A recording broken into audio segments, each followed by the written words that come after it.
Today, the F not only stands for Ford, it stands for Ford in F1. And he is Jim Farley from a F1 simulator at the Classic Car Club in New York City. Jim, what a pleasure to have you on the program. I'm so excited to talk to you. Actually, this is the first time I've been on your show formally, and to be on this day is even cooler. It's very cool. Congratulations on the news of the day that Ford is headed back to Formula One for the first time in more than 20 years. I guess we're going to get a Ford versus Ferrari sequel. Yeah, I hadn't thought about it that way. I think there may be a few of those because we're going back to Le Mans as well. So exactly. We can check. We can kind of pick our the way we want to do that. But I hadn't thought about that. That's a good point.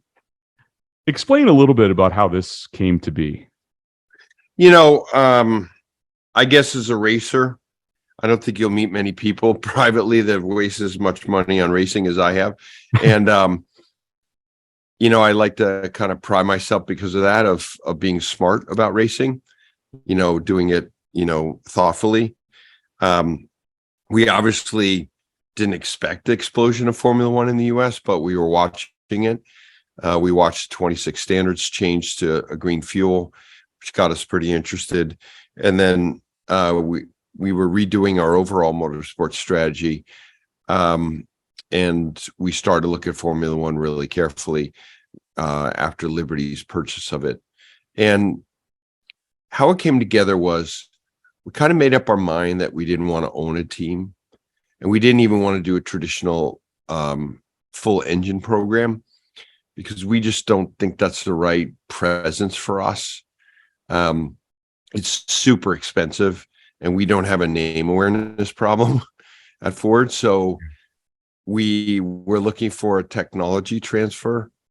But going to Formula One, we've learned enough about it that you really need to be at the very front of the pack to get kind of any recognition at all. And so we just put all the pieces together with Kristen and Bill and all my whole leadership team. I went to them to make the choice. It wasn't my choice. And what we liked about it is, hey, we get to learn about aero. The best aero engineers in the world are in these Formula One teams. And we need that for our EVs because the battery is so expensive. Aero is just so important compared to the ICE business.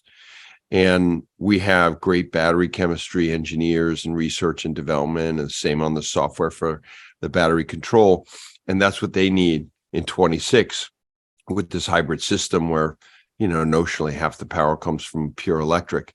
So, we could have a really great technology exchange. And I was looking at, like, if I had to promote my EVs, who should do it? And we were thinking, my team thought, no better than a Max or a Checo or Daniel Ricciardo, because they really know cars.